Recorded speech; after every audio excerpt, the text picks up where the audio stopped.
Sir 13/12/2024 ನಾನು ಮೂಡ ಬಳಿ ಇದ್ದಾಗ ನನಗೆ ಪರಿಚಯ ಇರತಕ್ಕಂಥ ಶ್ರೀ ವಿಜಯ ವಾಹಿನಿಯ ಮಾಲೀಕರಾದ ಶ್ರೀನಿಧಿಯವರು ನನ್ನನ್ನು ಭೇಟಿ ಮಾಡೋಕ್ಕೆ ಬರ್ತಾರೆ. ಅವ್ರ ಜೊತೆ ಒಬ್ಬ ವ್ಯಕ್ತಿ ಬರ್ತಾರೆ. ಅವ್ರನ್ನ ಹರ್ಷ ಇವರು ನಿಮ್ಮ ಜೊತೆ ಮಾತಾಡಬೇಕು ಅಂತ ಅವ್ರು ಹೇಳ್ತಾರೆ. ಅವರು ನನ್ನ ಕಾಲಿಗೆ ಬೀಳೋಕ್ಕೆ ಪ್ರಯತ್ನ ಪಡ್ತಾರೆ. ನಾನು ಹಿಂದೆ ಸರಿತೀನಿ.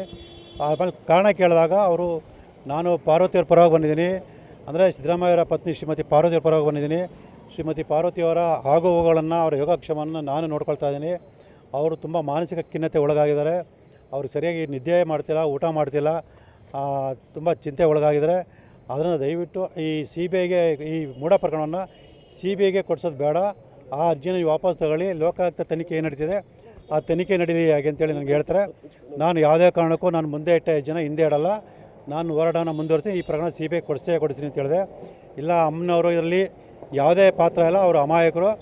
ದೇವರಾಜು, ಮಲ್ಲಿಕಾರ್ಜುನ ಸ್ವಾಮಿ ಮತ್ತು CT ರವಿ ಕುಮಾರ್ ಇವರು ಈ ರೀತಿಯೆಲ್ಲ ಮಾಡಿ ಮೋಸ ಮಾಡಿದ್ದಾರೆ ಅಂತೆಲ್ಲ ಅವ್ರು ಹೇಳಿದಾಗ, ಆ ರೀತಿ ಇದ್ದರೆ ಶ್ರೀಮತಿ ಪಾರ್ವತಿಯವ್ರ ಕಡೆಯಿಂದ ಏನು ಇವ್ರುಗಳ ಇದ್ದಾರೆ ಅವ್ರ ವಿರುದ್ಧ ದೂರು ಕೊಡಿಸಿ ಪೊಲೀಸರ ತನಿಖೆ ನಡೆಸಿ ಯಾರು ತಪ್ಪಿದ್ರೆ ಅವ್ರು ಕ್ರಮ ತಗೊಳ್ತಾರೆ ಅಂತೇಳಿ ನಾನು ಹೇಳ್ತೀನಿ. ಅಂದರೆ ನಾನು ಯಾವುದೇ ರೀತಿ ಆಮಿಷಕ್ಕಾಗಲಿ ಅಥವಾ ಒತ್ತಡಕ್ಕಾಗಲಿ ಒಳಗಾಗಲ್ಲ. ಕಾನೂನು ಪ್ರಕಾರ ನಾನು ಹೋರಾಟ ಮಾಡ್ತೀನಿ. ಅದೇ ರೀತಿ ಅವರು ಕೂಡ ಕಾನೂನು ಪ್ರಕಾರ ಹೋರಾಟ ಮಾಡಲಿ ಅಂಥೇಳಿ ನಾನು ಅಲ್ಲಿಂದ ಹೊರಡ್ತೀನಿ. ಮತ್ತು ಶ್ರೀನಿಧಿಯವರಿಗೆ ಇನ್ನು ಮುಂದೆ ಈ ಥರ ವ್ಯಕ್ತಿಗಳು ಯಾರು ಕರ್ಕೊಂಬರ್ಬೇಡಿ ಅಂತ ಕೂಡ ನಾನು ಹೇಳೋಗ್ತೀನಿ. ಅದರ ಮಾರನೇ ದಿವಸ ಅಂದರೆ 14ನೇ ತಾರೀಕು ನನ್ನ ವಿರುದ್ಧ ಕೃಷ್ಣರಾಜ ಪೊಲೀಸ್ ಠಾಣೆಯಲ್ಲಿ ಒಂದು ಸುಳ್ಳು ಪ್ರಕರಣ ದಾಖಲಾಗುತ್ತೆ. ಆ ಸುಳ್ಳು ಪ್ರಕರಣ ದಾಖಲು ಮಾಡಿ ನನ್ನ ಬಂಧಿಸುವಂಥ ಪ್ರಯತ್ನ ಪಡ್ತಾರೆ ಅಂತ ಮಾಹಿತಿ ಕೊಡು ಬಂದಾಗ ನಾನು ನನ್ನ ವಕೀಲರ ಭೇಟಿ ಮಾಡೋಕ್ಕೋಸ್ಕರ ನಾನು ನನ್ನ ಮೊಬೈಲ್ನ ಸ್ವಿಚ್ ಆಫ್ ಮಾಡಿಕೊಂಡು ನಾನು ಬೆಂಗಳೂರಿಗೆ ಹೋಗ್ತೀನಿ. ಆ ಸಂದರ್ಭದಲ್ಲಿ ಅಂದರೆ 15/12/2024 ಭಾನುವಾರ ಬೆಳಗ್ಗೆ 10:30ಕ್ಕೆ ಇದೇ ಶ್ರೀನಿಧಿ ಮತ್ತು ಹರ್ಷನವರು ನಮ್ಮ ಮನೆಗೆ ಬರ್ತಾರೆ, ನಮ್ಮ ಮನೆ ಹತ್ರ ಬರ್ತಾರೆ. ನನ್ನ ಮಗನ ಜೊತೆ ಅವರು ಮಾತಾಡೋ ಇದೇ ಮಾತುಗಳನ್ನ ಹೇಳ್ತಾರೆ. ಅಂದರೆ ಪಾರ್ವತಿಯವರು ತುಂಬ ಖಿನ್ನತೆ ಒಳಗಾಗಿರೋ, ದಯವಿಟ್ಟು ಇದೊಂದು ಸಲ ಕ್ಷಮಿಸಿ ಕೇಳಿ ನಿಮ್ಮ ತಂದೆಗೆ ಅಂತೆಲ್ಲ ಮಾತಾಡ್ತಾರೆ. ನನ್ನ ಮಗ ಅದಕ್ಕೆ ಒಪ್ಪಲ್ಲ. ನಮ್ಮ ಹೆಂಡತಿ ಜೊತೆ ಅಂದರೆ ನಿಮ್ಮ ತಾಯಿ ಜೊತೆ ಮಾತಾಡೋಕ್ಕೆ ಅವಕಾಶ ಮಾಡಿಕೊಡಿ, ಅವ್ರಿಗೆ ಕಾಲು ಬಿದ್ದು ನಾನು ಪಾರ್ವತಿಯವ್ರ ಪರವಾಗಿ ಕ್ಷಮೆ ಕೇಳ್ತೀನಿ ಅಂತ ಎಲ್ಲರೂ ಮಾತಾಡ್ತಾರೆ. ಅದು ಯಾವುದಕ್ಕೂ ನನ್ನ ಮಗ ಒಪ್ತಿದ್ದಾಗ ಅವನ್ನ ಕರ್ಕೊಂಡೋಗಿ ಕಾರಲ್ಲಿ ಕೂರಿಸ್ಕೊಂಡು ನಾವು ಈಗಾಗಲೇ ಗಂಗರಾಜನವ್ರಿಗೆ ಮಾತಾಡಿ 3 ಕೋಟಿ ರೂಪಾಯಿಗೆ ನಾವು ಮಾತಾಡಿದ್ದೀವಿ, ಈಗಾಗಲೇ 1.5 ಕೋಟಿ ಕೊಟ್ಟಿದ್ದೀವಿ ಅಂತೇಳಿ ಹೇಳಿ ಅವ್ರ ಮೊಬೈಲ್ ಇಲ್ಲದಂತಹ ಒಂದು ವೀಡಿಯೋನ ತೋರಿಸ್ತಾರೆ. ಅಂದರೆ ಬ್ಯಾಗಲ್ಲಿ ಹಣ ಇದ್ದಂಥ ಒಂದು ವೀಡಿಯೋನ ತೋರಿಸಿ, ಇದೇ ರೀತಿ ನಿಮ್ಮ ಅಪ್ಪನಿಗೂ ನಾವು ದುಡ್ಡು ಕೊಡ್ತೀವಿ, ನೀವು ನಿಮ್ಮ ಅಮ್ಮ ಎಲ್ಲ ಸೇರಿ ನಿಮ್ಮ ಅಪ್ಪನಿಗೆ ಒತ್ತಾಯ ಹಾಕಿ ಈ CBIಗೆ ಈ ಪ್ರಕರಣ CBI ಕೊಡಿಸೋದು ಬೇಡ ಹಾಗೆ ಅಂತ ಹೇಳಿದ್ರೆ, ಅದಕ್ಕೆ ನನ್ನ ಮಗ ಇದಕ್ಕೆಲ್ಲ ನಮ್ಮ ಅಪ್ಪ ಒಪ್ಪಲ್ಲ, ನಾವು ಕೂಡ ಒಪ್ಪಲ್ಲ, ನಮ್ಮ ತಾಯಿನೂ ಕೂಡ ಒಪ್ಪಲ್ಲ, ನೀವು ಈ ವಿಚಾರ ನನ್ನ ಹತ್ರ ಮಾತಾಡಬೇಡಿ, ನೀವೇನಾರು ಮಾತಾಡಿ ನಮ್ಮ ಅಪ್ಪನ ಹತ್ರ ಮಾತಾಡಿ ಅಂತ ಸಾಕಷ್ಟು ಹೇಳಿದ್ರು ಕೂಡ ಅವರು ಸುಮಾರು ಹೊತ್ತು ಅವನ ಮೇಲೆ ಹಲವಾರು ರೀತಿಯಲ್ಲಿ ಒತ್ತಡ ಹಾಕ್ತಾರೆ. ಅವ್ನು ಯಾವುದಕ್ಕೂ ಒಪ್ತೇ ಆದಾಗ ನನ್ನ ಮೊಬೈಲ್ ನಂಬರ್ ತೊಗೊಂಡೋಗಿ ಆ ನಂತರ ಕೂಡ ಹಲವಾರು ಸಲ ಕರೆ ಮಾಡಿ ನನ್ನ ಬಗ್ಗೆ ವಿಚಾರಣೆ ಮಾಡಿರ್ತಾರೆ. ಸೊ ಈ ವಿಚಾರ ನನಗೆ ನಿನ್ನೆ ಗೊತ್ತಾದ ನಂತರ ನಾನು ನಿನ್ನೆ EDಯವರಿಗೆ ನಾನು ಬೆಂಗಳೂರಲ್ಲೇ ಇದ್ದಿದ್ದರಿಂದ ನಾನು EDಯವರಿಗೆ ಈ ಬಗ್ಗೆ ದೂರನ ಕೊಟ್ಟಿದ್ದೆ. ಸೊ ಈಗ ಬಂದು ಲೋಕಾಯುಕ್ತ ಅಧಿಕಾರಿಗಳಿಗೆ ದೂರನ ಕೊಟ್ಟಿದ್ದೀನಿ ಮತ್ತು ಪೊಲೀಸ್ ಆಯುಕ್ತರು ದೂರು ಕೊಡ್ತಾಯಿದ್ದೀನಿ. ಅವರು ಬಂದು ನನ್ನ ಮಗನ ಜೊತೆ ಮಾತಾಡಿದಂತಹ ಮತ್ತು ಅಲ್ಲಿ ಕಾರಲ್ಲಿ ಕೂರಿಸ್ಕೊಂಡು ಮಾತಾಡಿದಂಥ ಇದು ದೃಶ್ಯಗಳು ನನ್ನ ಮನೆ ಹೊರಗಡೆ ಹಾಕಿರ್ತಕ್ಕಂಥ CC ಕ್ಯಾಮ್ರಾದಲ್ಲಿ ದಾಖಲಾಗಿರ್ತದೆ. ಆ ವಿಡಿಯೋ ಸಮೇತ ನಾನು ದೂರನ ಕೊಟ್ಟಿದ್ದೀನಿ. ಇಲ್ಲಿ ಉದ್ದೇಶ ಏನು ಅಂತ ಹೇಳಿದ್ರೆ, ಈ ಪ್ರಕರಣ CBI ಕೊಡಿಸಬಾರ್ದು ಅನ್ನೋ ಉದ್ದೇಶದಿಂದ ನನಗೆ ಆಮಿಷವನ್ನು ಒಡ್ಡಿದ್ದಾರೆ. ಅದಕ್ಕೆ ನಾನು ಒಪ್ತೇ ಇದ್ದಾಗ ನನ್ನ ವಿರುದ್ಧ ಸುಳ್ಳು ಪ್ರಕರಣ ದಾಖಲು ಮಾಡಿ ನನ್ನನ್ನು ಅರೆಸ್ಟ್ ಮಾಡುವಂಥ ಪ್ರಯತ್ನ ಪಟ್ಟಿದ್ದಾರೆ.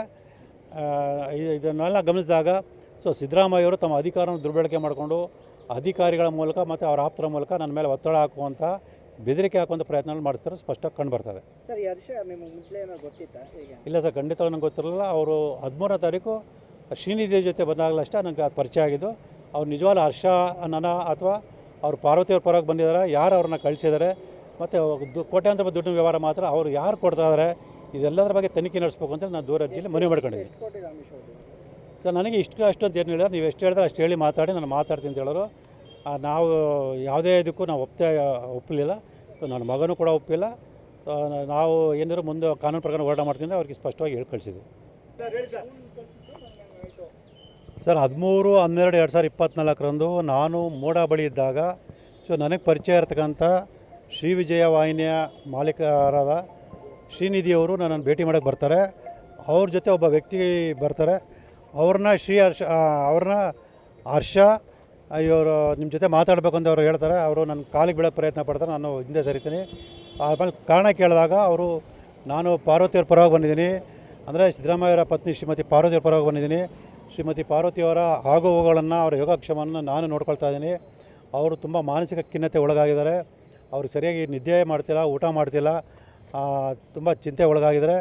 ಅದನ್ನು ದಯವಿಟ್ಟು ಈ CBIಗೆ ಈ ಮೂಢ ಪ್ರಕರಣವನ್ನು CBIಗೆ ಕೊಡಿಸೋದು ಬೇಡ. ಆ ಅರ್ಜಿನ ವಾಪಸ್ ತಗೊಳ್ಳಿ. ಲೋಕಾಯುಕ್ತ ತನಿಖೆ ಏನು ನಡೀತಿದೆ ಆ ತನಿಖೆ ನಡೀಲಿ ಹಾಗೆ ಅಂತೇಳಿ ನನಗೆ ಹೇಳ್ತಾರೆ. ನಾನು ಯಾವುದೇ ಕಾರಣಕ್ಕೂ ನಾನು ಮುಂದೆ ಇಟ್ಟ ಹೆಜ್ಜೆನ ಹಿಂದೆ ಇಡಲ್ಲ. ನಾನು ಹೋರಾಟನ ಮುಂದುವರಿಸಿ ಈ ಪ್ರಕರಣ CBI ಕೊಡಿಸ್ತೀನಿ ಅಂತ ಹೇಳಿದೆ. ಇಲ್ಲ ಅಮ್ಮನವರು ಇದರಲ್ಲಿ ಯಾವುದೇ ಪಾತ್ರ ಇಲ್ಲ, ಅವರು ಅಮಾಯಕರು. ದೇವರಾಜು, ಮಲ್ಲಿಕಾರ್ಜುನ ಸ್ವಾಮಿ ಮತ್ತು CT ರವಿ ಕುಮಾರ್ ಇವರು ಈ ರೀತಿಯೆಲ್ಲ ಮಾಡಿ ಮೋಸ ಮಾಡಿದ್ದಾರೆ ಅಂತೆಲ್ಲ ಅವರು ಹೇಳಿದಾಗ, ಆ ರೀತಿ ಇದ್ದರೆ ಶ್ರೀಮತಿ ಪಾರ್ವತಿಯವ್ರ ಕಡೆಯಿಂದ ಏನು ಇವ್ರುಗಳ ಇದ್ದಾರೆ ಅವ್ರ ವಿರುದ್ಧ ದೂರು ಕೊಡಿಸಿ ಪೊಲೀಸರು ತನಿಖೆ ನಡೆಸಿ ಯಾರು ತಪ್ಪಿದ್ರೆ ಅವ್ರು ಕ್ರಮ ತಗೊಳ್ತಾರೆ ಅಂತೇಳಿ ನಾನು ಹೇಳ್ತೀನಿ. ಅಂದರೆ ನಾನು ಯಾವುದೇ ರೀತಿ ಆಮಿಷಕ್ಕಾಗಲಿ ಅಥವಾ ಒತ್ತಡಕ್ಕಾಗಲಿ ಒಳಗಾಗಲ್ಲ. ಕಾನೂನು ಪ್ರಕಾರ ನಾನು ಹೋರಾಟ ಮಾಡ್ತೀನಿ. ಅದೇ ರೀತಿ ಅವರು ಕೂಡ ಕಾನೂನು ಪ್ರಕಾರ ಹೋರಾಟ ಮಾಡಲಿ ಅಂಥೇಳಿ ನಾನು ಅಲ್ಲಿಂದ ಹೊರಡ್ತೀನಿ. ಮತ್ತು ಶ್ರೀನಿಧಿ ಅವರಿಗೆ ಇನ್ನು ಮುಂದೆ ಈ ಥರ ವ್ಯಕ್ತಿಗಳು ಯಾರು ಕರ್ಕೊಂಬರ್ಬೇಡಿ ಅಂತ ಕೂಡ ನಾನು ಹೇಳೋಗ್ತೀನಿ. ಅದರ ಮಾರನೇ ದಿವಸ ಅಂದರೆ 14ನೇ ತಾರೀಕು ನನ್ನ ವಿರುದ್ಧ ಕೃಷ್ಣರಾಜ ಪೊಲೀಸ್ ಠಾಣೆಯಲ್ಲಿ ಒಂದು ಸುಳ್ಳು ಪ್ರಕರಣ ದಾಖಲಾಗುತ್ತೆ. ಆ ಸುಳ್ಳು ಪ್ರಕರಣ ದಾಖಲು ಮಾಡಿ ನನ್ನ ಬಂಧಿಸುವಂಥ ಪ್ರಯತ್ನ ಪಡ್ತಾರಂತ ಮಾಹಿತಿ ಕೊಂಡು ಬಂದಾಗ ನಾನು ನನ್ನ ವಕೀಲರ ಭೇಟಿ ಮಾಡೋಕ್ಕೋಸ್ಕರ ನಾನು ನನ್ನ ಮೊಬೈಲ್ನ ಸ್ವಿಚ್ ಆಫ್ ಮಾಡಿಕೊಂಡು ನಾನು ಬೆಂಗಳೂರಿಗೆ ಹೋಗ್ತೀನಿ. ಆ ಸಂದರ್ಭದಲ್ಲಿ ಅಂದರೆ 15/12/2024 ಭಾನುವಾರ ಬೆಳಗ್ಗೆ 10:30ಕ್ಕೆ ಇದೇ ಶ್ರೀನಿಧಿ ಮತ್ತು ಹರ್ಷನವರು ನಮ್ಮ ಮನೆಗೆ ಬರ್ತಾರೆ, ನಮ್ಮ ಮನೆ ಹತ್ರ ಬರ್ತಾರೆ. ನನ್ನ ಮಗನ ಜೊತೆ ಅವರು ಮಾತಾಡೋ ಇದೇ ಮಾತುಗಳನ್ನ ಹೇಳ್ತಾರೆ. ಅಂದರೆ ಪಾರ್ವತಿಯವರು ತುಂಬ ಖಿನ್ನತೆ ಒಳಗಾಗಿರೋ, ದಯವಿಟ್ಟು ಇದೊಂದು ಸಲ ಕ್ಷಮಿಸಿ ಕೇಳಿ ನಿಮ್ಮ ತಂದೆಗೆ ಅಂತೆಲ್ಲ ಮಾತಾಡ್ತಾರೆ. ನನ್ನ ಮಗ ಅದಕ್ಕೆ ಒಪ್ಪಲ್ಲ. ನಮ್ಮ ಹೆಂಡತಿ ಜೊತೆ ಅಂದರೆ ನಿಮ್ಮ ತಾಯಿ ಜೊತೆ ಮಾತಾಡೋಕ್ಕೆ ಅವಕಾಶ ಮಾಡಿಕೊಡಿ, ಅವ್ರಿಗೆ ಕಾಲು ಬಿದ್ದು ನಾನು ಪಾರ್ವತಿಯವ್ರ ಪರವಾಗಿ ಕ್ಷಮೆ ಕೇಳ್ತೀನಿ ಅಂತ ಎಲ್ಲರೂ ಮಾತಾಡ್ತಾರೆ. ಅದು ಯಾವುದಕ್ಕೂ ನನ್ನ ಮಗ ಒಪ್ತಾ ಇದ್ದಾಗ ಅವನ್ನ ಕರ್ಕೊಂಡೋಗಿ ಕಾರಲ್ಲಿ ಕೂರಿಸ್ಕೊಂಡು ನಾವು ಈಗಾಗಲೇ ಗಂಗರಾಜನವರಿಗೆ ಮಾತಾಡಿ 3 ಕೋಟಿ ರೂಪಾಯಿಗೆ ನಾವು ಮಾತಾಡಿದ್ದೀವಿ, ಈಗಾಗಲೇ 1.5 ಕೋಟಿ ಕೊಟ್ಟಿದ್ದೀವಿ ಅಂತೇಳಿ ಹೇಳಿ ಅವ್ರ ಮೊಬೈಲ್ ಇಲ್ಲದಂತಹ ಒಂದು ವೀಡಿಯೋನ ತೋರಿಸ್ತಾರೆ. ಅಂದರೆ ಬ್ಯಾಗಲ್ಲಿ ಹಣ ಇದ್ದಂಥ ಒಂದು ವೀಡಿಯೋನ ತೋರಿಸಿ, ಇದೇ ರೀತಿ ನಿಮ್ಮ ಅಪ್ಪನಿಗೂ ನಾವು ದುಡ್ಡು ಕೊಡ್ತೀವಿ, ನೀವು ನಿಮ್ಮ ಅಮ್ಮ ಎಲ್ಲ ಸೇರಿ ನಿಮ್ಮ ಅಪ್ಪನಿಗೆ ಒತ್ತಾಯ ಹಾಕಿ ಈ CBIಗೆ ಈ ಪ್ರಕರಣ CBI ಕೊಡಿಸೋದು ಬೇಡ ಹಾಗೆ ಅಂತ ಹೇಳಿದ್ರೆ, ಅದಕ್ಕೆ ನನ್ನ ಮಗ ಇದಕ್ಕೆಲ್ಲ ನಮ್ಮ ಅಪ್ಪ ಒಪ್ಪಲ್ಲ, ನಾವು ಕೂಡ ಒಪ್ಪಲ್ಲ, ನಮ್ಮ ತಾಯಿನೂ ಕೂಡ ಒಪ್ಪಲ್ಲ, ನೀವು ಈ ವಿಚಾರ ನನ್ನ ಹತ್ರ ಮಾತಾಡಬೇಡಿ, ನೀವೇನಾರು ಮಾತಾಡಿ ನಮ್ಮ ಅಪ್ಪನ ಹತ್ರ ಮಾತಾಡಿ ಅಂತ ಸಾಕಷ್ಟು ಹೇಳಿದ್ರು ಕೂಡ ಅವರು ಸುಮಾರು ಹೊತ್ತು ಅವನ ಮೇಲೆ ಹಲವಾರು ರೀತಿಯಲ್ಲಿ ಒತ್ತಡ ಹಾಕ್ತಾರೆ. ಅವ್ನು ಯಾವುದಕ್ಕೂ ಒಪ್ತೇ ಆದಾಗ ನನ್ನ ಮೊಬೈಲ್ ನಂಬರ್ ತೊಗೊಂಡೋಗಿ ಆ ನಂತರ ಕೂಡ ಹಲವಾರು ಸಲ ಕರೆ ಮಾಡಿ ನನ್ನ ಬಗ್ಗೆ ವಿಚಾರಣೆ ಮಾಡಿರ್ತಾರೆ. ಸೊ ಈ ವಿಚಾರ ನನಗೆ ನಿನ್ನೆ ಗೊತ್ತಾದ ನಂತರ ನಾನು ನಿನ್ನೆ ED ಅವರಿಗೆ ನಾನು ಬೆಂಗಳೂರಲ್ಲೇ ಇದ್ದಿದ್ದರಿಂದ ನಾನು ED ಅವರಿಗೆ ಈ ಬಗ್ಗೆ ದೂರನ ಕೊಟ್ಟಿದ್ದೆ. ಸೊ ಈಗ ಬಂದು ಲೋಕಾಯುಕ್ತ ಅಧಿಕಾರಿಗಳಿಗೆ ದೂರನ ಕೊಟ್ಟಿದ್ದೀನಿ ಮತ್ತು ಪೊಲೀಸ್ ಆಯುಕ್ತರು ದೂರು ಕೊಡ್ತಾಯಿದ್ದೀನಿ. ಅವರು ಬಂದು ನನ್ನ ಮಗನ ಜೊತೆ ಮಾತಾಡಿದಂತಹ ಮತ್ತು ಅಲ್ಲಿನ ಕಾರಲ್ಲಿ ಕೂರಿಸ್ಕೊಂಡು ಮಾತಾಡಿದಂಥ ಇದು ದೃಶ್ಯಗಳು ನನ್ನ ಮನೆ ಹೊರಗಡೆ ಹಾಕಿರ್ತಕ್ಕಂಥ CC ಕ್ಯಾಮ್ರಾದಲ್ಲಿ ದಾಖಲಾಗಿರ್ತದೆ. ಆ ವಿಡಿಯೋ ಸಮೇತ ನಾನು ದೂರನ ಕೊಟ್ಟಿದ್ದೀನಿ. ಇಲ್ಲಿ ಉದ್ದೇಶ ಏನು ಅಂತ ಹೇಳಿದ್ರೆ, ಈ ಪ್ರಕರಣ CBI ಕೊಡಿಸಬಾರ್ದು ಅನ್ನೋ ಉದ್ದೇಶದಿಂದ ನನಗೆ ಆಮಿಷವನ್ನು ಒಡ್ಡಿದ್ದಾರೆ. ಅದಕ್ಕೆ ನಾನು ಒಪ್ತೇ ಇದ್ದಾಗ ನನ್ನ ವಿರುದ್ಧ ಸುಳ್ಳು ಪ್ರಕರಣ ದಾಖಲು ಮಾಡಿ ನನ್ನನ್ನು ಅರೆಸ್ಟ್ ಮಾಡುವಂಥ ಪ್ರಯತ್ನ ಪಟ್ಟಿದ್ದಾರೆ. ಇದನ್ನೆಲ್ಲ ಗಮನಿಸಿದಾಗ ಸಿದ್ದರಾಮಯ್ಯವರು ತಮ್ಮ ಅಧಿಕಾರವನ್ನು ದುರ್ಬಳಕೆ ಮಾಡಿಕೊಂಡು ಅಧಿಕಾರಿಗಳ ಮೂಲಕ ಮತ್ತು ಅವರ ಆಪ್ತರ ಮೂಲಕ ನನ್ನ ಮೇಲೆ ಒತ್ತಡ ಹಾಕುವಂಥ, ಬೆದರಿಕೆ ಹಾಕುವಂಥ ಪ್ರಯತ್ನಗಳು ಮಾಡಿಸ್ತಾರೆ, ಸ್ಪಷ್ಟವಾಗಿ ಕಂಡು ಬರ್ತದೆ. ಸರ್, ಈ ಹರ್ಷ ನಿಮಗೆ ಮೊದಲೇ ಏನೋ ಗೊತ್ತಿತ್ತಾ? ಹೇಗೆ? ಇಲ್ಲ ಸರ್, ಖಂಡಿತವಾಗಿ ನನಗೆ ಗೊತ್ತಿರಲಿಲ್ಲ. ಅವರು 13ನೇ ತಾರೀಕು ಶ್ರೀನಿಧಿ ಜೊತೆ ಬಂದಾಗಲಷ್ಟೇ ನನಗೆ ಅದು ಪರಿಚಯ ಆಗಿದ್ದು. ಅವ್ರು ನಿಜವಾದ ಹರ್ಷ ಅನ್ನೋಣ ಅಥವಾ ಅವ್ರು ಪಾರ್ವತಿಯವ್ರ ಪರವಾಗಿ ಬಂದಿದ್ದಾರೆ, ಯಾರು ಅವ್ರನ್ನ ಕಳಿಸಿದ್ದಾರೆ ಮತ್ತು ಕೋಟ್ಯಾಂತರ ದುಡ್ಡಿನ ವ್ಯವಹಾರ ಮಾತ್ರ ಅವರು ಯಾರು ಕೊಡ್ತಾ ಇದ್ದಾರೆ, ಇದೆಲ್ಲದರ ಬಗ್ಗೆ ತನಿಖೆ ನಡೆಸಬೇಕು ಅಂತ ನಾನು ದೂರ ಅರ್ಜಿಯಲ್ಲಿ ಮನವಿ ಮಾಡ್ಕೊಂಡಿದ್ದೀನಿ. ಸರ್, ನನಗೆ ಅಷ್ಟು ಅಂತ ಏನು ಹೇಳಿದ್ರೆ, ನೀವು ಎಷ್ಟು ಹೇಳಿದ್ರೆ ಅಷ್ಟು ಹೇಳಿ ಮಾತಾಡಿ ನಾನು ಮಾತಾಡ್ತೀನಿ ಅಂತ ಹೇಳೋರು. ನಾವು ಯಾವುದೇ ಇದಕ್ಕೂ ನಾವು ಒಪ್ಪಲಿಲ್ಲ. ನನ್ನ ಮಗನೂ ಕೂಡ ಒಪ್ಪಿಲ್ಲ. ನಾವು ಏನಾದರೂ ಮುಂದೆ ಕಾನೂನು ಪ್ರಕಾರ ಹೋರಾಟ ಮಾಡ್ತೀನಿ ಅವ್ರಿಗೆ ಸ್ಪಷ್ಟವಾಗಿ ಹೇಳಿ ಕಳಿಸಿದ್ವಿ. ಸರ್, 13/12/2024 ನಾನು ಮೋಡ ಬಳಿ ಇದ್ದಾಗ ನನಗೆ ಪರಿಚಯ ಇರತಕ್ಕಂಥ ಶ್ರೀ ವಿಜಯ ವಾಹಿನಿಯ ಮಾಲೀಕರಾದ ಶ್ರೀನಿಧಿಯವರು ನನ್ನನ್ನು ಭೇಟಿ ಮಾಡೋಕ್ಕೆ ಬರ್ತಾರೆ. ಅವ್ರ ಜೊತೆ ಒಬ್ಬ ವ್ಯಕ್ತಿ ಬರ್ತಾರೆ. ಅವ್ರನ್ನ ಹರ್ಷ ಇವರು ನಿಮ್ಮ ಜೊತೆ ಮಾತಾಡಬೇಕು ಅಂತ ಅವರು ಹೇಳ್ತಾರೆ. ಅವರು ನನ್ನ ಕಾಲಿಗೆ ಬೀಳೋಕ್ಕೆ ಪ್ರಯತ್ನ ಪಡ್ತಾರೆ. ನಾನು ಹಿಂದೆ ಸರಿತೀನಿ. ಆಮೇಲೆ ಕಾರಣ ಕೇಳಿದಾಗ ಅವರು, ನಾನು ಪಾರ್ವತಿಯವ್ರ ಪರವಾಗಿ ಬಂದಿದ್ದೀನಿ, ಅಂದರೆ ಸಿದ್ದರಾಮಯ್ಯವರ ಪತ್ನಿ ಶ್ರೀಮತಿ ಪಾರ್ವತಿಯವ್ರ ಪರವಾಗಿ ಬಂದಿದ್ದೀನಿ. ಶ್ರೀಮತಿ ಪಾರ್ವತಿಯವರ ಆಗುವುಗಳನ್ನು ಅವರ ಯೋಗಕ್ಷೇಮವನ್ನು ನಾನು ನೋಡ್ಕೊಳ್ತಾ ಇದ್ದೀನಿ. ಅವರು ತುಂಬ ಮಾನಸಿಕ ಖಿನ್ನತೆ ಒಳಗಾಗಿದ್ದಾರೆ.